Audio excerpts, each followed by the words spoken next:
票价30，全程4小时。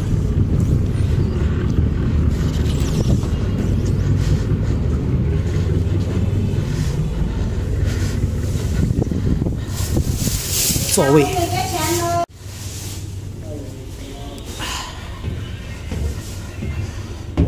坐到2楼，视野多好，这和坐游船感觉一模一样。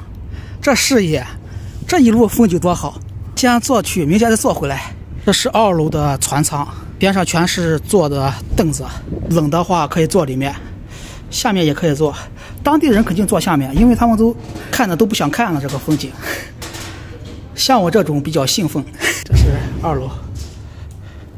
这是我第一次离长江这么近，站在了长江的中间位置，原来只能站在岸边远远的看。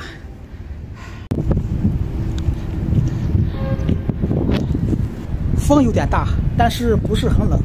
今天这边16度。本来今天打算去白帝城的，后来我在网上看了一下，这边有一趟班船，所以我又从高铁站到了这个县城坐船。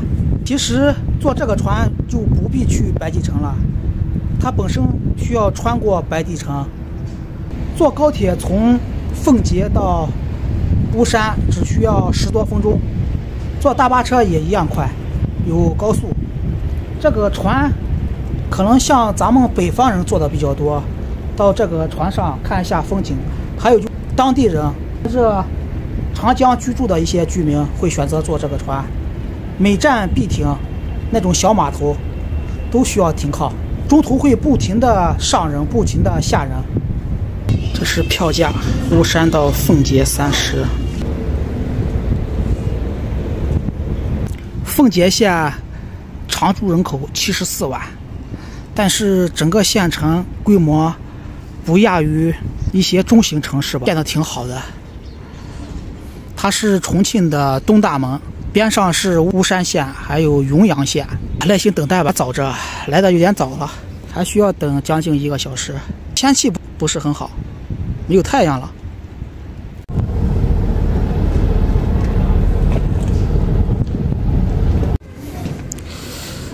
卖完菜都回家了。奉节大溪大渡口。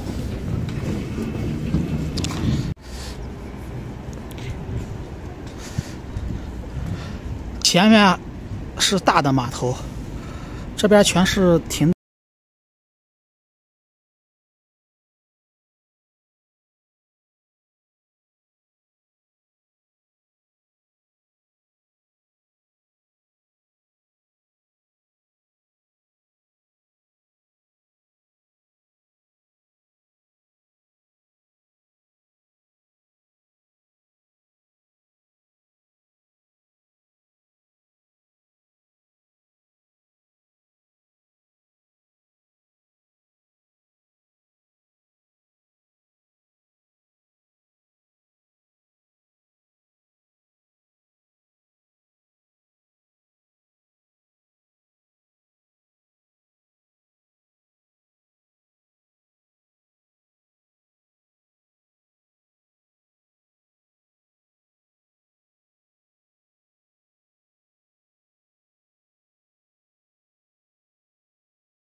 走路是免费的，是吧？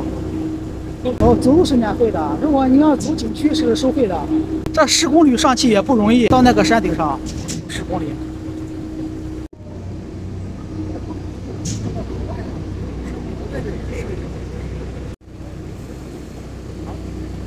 这个峡谷里面，背景就是10元人民币背面的那个图案，就是这个地方。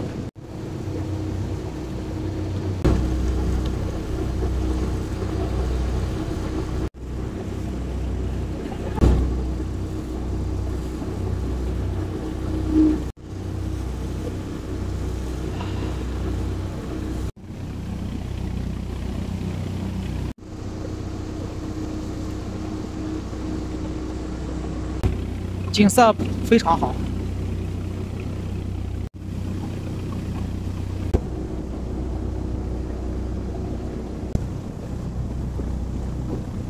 进来这个地方不冷不热，吹着微风，看着美景，30块钱畅游三峡4个小时。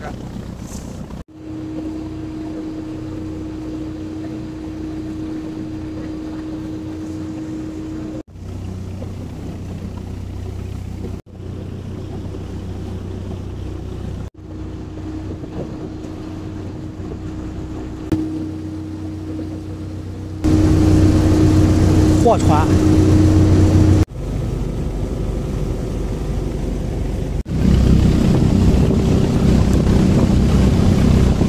继续出发。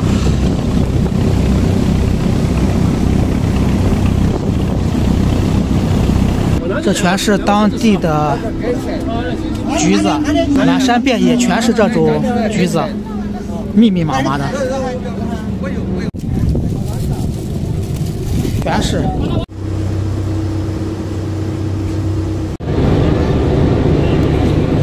全在装橙子。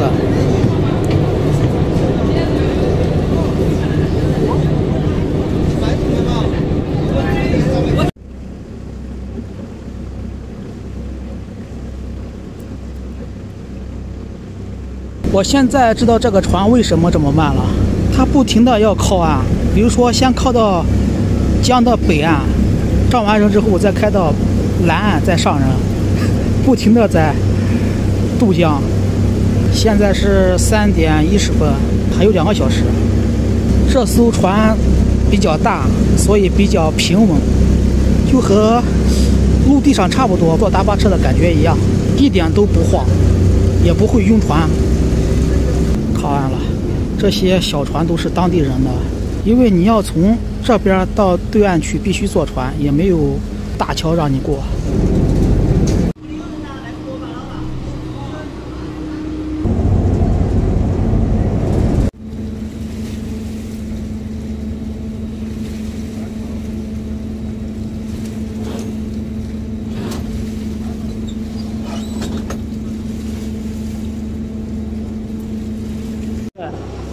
这个不好记，这个皮毛。这个叫什么橘子？红橘。红橘是吧？红橘。这一斤多少钱？这个酸的，这个不怎么甜的。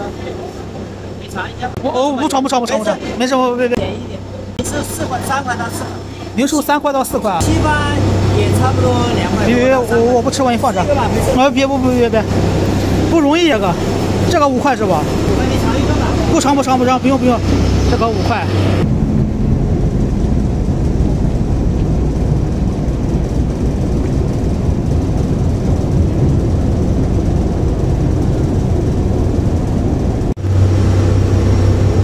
4点50，夕阳西下。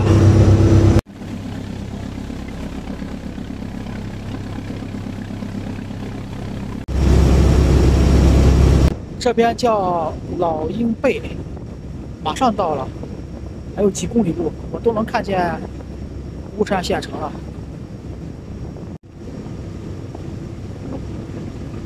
巫山县地处大巴山腹地，长江三峡的岸边，它和湖北省接壤，整个县城也是依山而建，远处还是房子全在山顶的位置。好了，各位，天色已经晚了，咱们下个视频见吧。我得找一个住的地方了，晚上拍视频也看不见了。咱们下个视频见吧。